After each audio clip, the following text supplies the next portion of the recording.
Bharatiya Janata party का हर फैसला vote के लिए, अपने लोगों को खुश करने के लिए।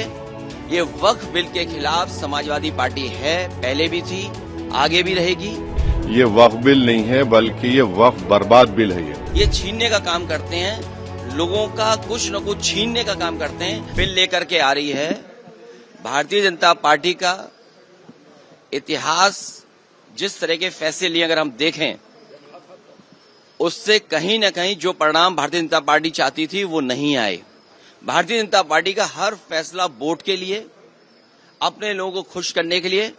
ये वक्फ बिल के खिलाफ समाजवादी पार्टी है, पहले भी थी, आगे भी रहेगी। जिस तरह के संशोधन भारतीय जनता पार्टी कर रही है, वो पूरा कंट्रोल अपने पास चाहते हैं। जो एडमिनिस्ट्रेटिव पावर है वो पूरा का पूरा अपने पास रखना चाहते हैं। इस देश ने वो समय भी देखा है कि जिस समय एडमिनिस्ट्रेटिव गलत फैसले की वजह से भारत की जो संस्कृति रही, भाईचारा रहा, उसके खिलाफ खाई पैदा की है। और अगर हम इनका जो फैसले लिए अगर पलट करके देखें, एंग्लो इंडियन बिल जिसमें कि सदस्य एक बनता था, चुन करके आता, वो अपॉइंट होता था, वो बिल ले लिया वापस, वो आरक्षण छीन लिया। आरक्षण एंग्लो इंडियन का छीना। नोटबंदी से रुपया छीना, लेकिन भ्रष्टाचार बढ़ गया, रुपए आज भी निकल रहे हैं। जीएसटी कानून लाए, उधर व्यापारियों का सब कुछ छिन गया। दिन भर वो केवल जीएसटी का चक्कर काट रहे हैं। तो जीएसटी हो, नोटबंदी हो या अन्य फैसले हों, ये छीनने का काम करते हैं, लोगों का कुछ न कुछ छीनने का काम करते हैं। वक्फ के माध्यम से ये कहीं न कहीं संदेश ये देना चाहते हैं कि अपना वोट बैंक ठीक कर लें, क्योंकि नौकरी दी नहीं, रोजगार दिया नहीं, किसान की आय दोगुनी हुई नहीं, तो इनका वोटर भी इनसे नाराज है। देखिए, जिस वोटर को ये तुष्टीकरण कहते थे, हम लोग तुष्टीकरण कर रहे हैं, क्या ये तुष्टीकरण नहीं दे रहे हैं? कर रहे हैं किट बांट करके। अभी ईद पर जो किट दी है, क्या ये तुष्टीकरण में नहीं आएगा? क्योंकि इनको पता है इनका वोट खिसक गया है। अभी तक तो ये हिंदू भाइयों को गुमराह करते थे, अब इनकी कोशिश है कि मुसलमान भाइयों को भी गुमराह कर दें। सर, वो कह रहे हैं वक्फ पे विपक्ष गुमराह कर रहा है। सर कह रहे हैं कि वक्फ पे विपक्ष आप एंग्लो इंडियन इन्होंने छीना, क्या विपक्ष ने गुमराह किया? आपने आरक्षण छीना, जो यहाँ पर लोकसभा में चुन करके आते थे, असेंबली में अपॉइंट होते थे, तो वो छीना आपने। नोटबंदी पे आपने कहा कि आतंकवाद खत्म हो जाएगा, इनके लोगों को माफी मांगने जाना पड़ा। क्या आप सोच सकते हो? फौज के गलत फैसले की वजह से, हालांकि नई बात बनते ये कहने की है, लेकिन फिर भी कह रहे हैं, एक घटना ऐसी हुई जिसमें इनको माफी मांगनी पड़ी फौज के बड़े अधिकारी को जाकर के, जो गलत एनकाउंटर हुआ था। तो इन्हीं की वजह से आतंकवाद बढ़ रहा है। नोटबंदी फैसला लिया, क्या भ्रष्टाचार नहीं बढ़ा?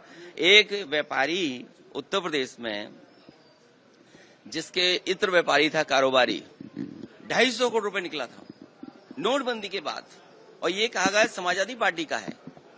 जब इनकी बदनामी हुई, इनका फैसला गलत हुआ, इन्होंने अपनी बदनामी छिपाने के लिए समाजवादी पार्टी के जो पूर्व एमएलसी उसके घर पे छापा मारा। तो जीएसटी सरलीकरण कह रहे थे, इसी लोकसभा में आजादी की तरह जश्न मना था जीएसटी का। जीएसटी से क्या व्यापारी संतुष्ट है? जीएसटी से करप्शन बढ़ा, महंगाई बढ़ी, और व्यापारी के सामने संकट पैदा हो गया। देखिए, ये जो गवर्नमेंट एनडीए की गवर्नमेंट, जिसको चंद्रबाबू नायडू, नीतीश कुमार, चिराग पासवान और जयंत चौधरी सपोर्ट कर रहे हैं, ये वक्फ बिल अनकॉन्स्टिट्यूशनल है।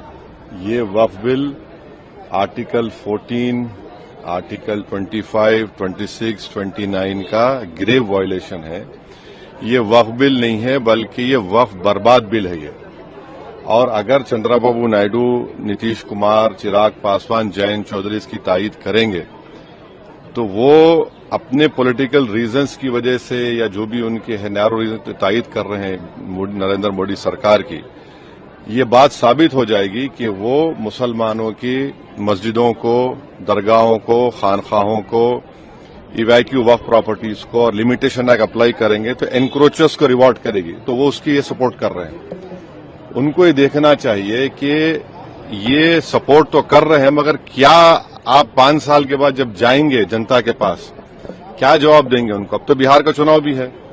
तो ये अनकॉन्स्टिट्यूशनल। एक बात समझिए, वक्फ बाय यूजर सरकार निकाल रही है। हिंदू धर्म में मठ by user, temple by user allowed है, तो यहां पर क्यों अलाउ नहीं कर रहे आप? हिंदू एंडोमेंट बोर्ड में कोई नॉन हिंदू मेंबर नहीं बन सकता, तो यहां पर आप नॉन मुस्लिम को क्यों बना रहे हैं? तीसरी बात यह है कि एंडोमेंट का जो ट्राइब्यूनल है उसका डिसीजन के खिलाफ आप रिव्यू डालते हैं, यहां पर आप कह रहे हैं कि उसको अपील करेंगे। हिंदू एंडोमेंट बोर्ड में कमिश्नर कोई भी हिंदू एंडोमेंट कमिश्नर कोई प्रॉपर्टी को डिक्लेयर कर सकता है एज अ हिंदू धर्म की प्रॉपर्टी। कलेक्टर का कोई रोल नहीं हिंदू एंडोमेंट बोर्ड में, क्यों कलेक्टर को लेकर आ रहे हैं आप? तो ये सब जो चीजें कर रहे हैं ना, एक ही मकसद है, मुसलमानों से नफरत और इस देश में हिंदुत्व की आइडियोलॉजी के तहत ये एक प्रोजेक्ट है जिससे मुसलमानों को उनके रिलीजन से दूर करना, रिलीजियस प्रॉपर्टीज को छीन लेना। हमारा डिमांड एक ही है कि जो चीजें हिंदू धर्म के लिए एंडोमेंट बोर्ड के लिए सही है, यहां पर गलत कैसे हो रही है? वो जो सिख गुरुद्वारा प्रबंधक कमेटी में कोई नॉन सिख मेंबर नहीं बन सकता, तो यहां पर कैसा कोई नॉन मुस्लिम बनेगा? ये बात आपको समझने की जरूरत है। आर्टिकल 25, 26, 29, 14 का ग्रेव वायलेशन है। इनको सोचना चाहिए चंद्रबाबू नायडू को, अभी वक्त है उनके पास सोचना चाहिए कि आप क्या बर्बाद करने का पूरा सहूलत दे रहे हैं बीजेपी को आप।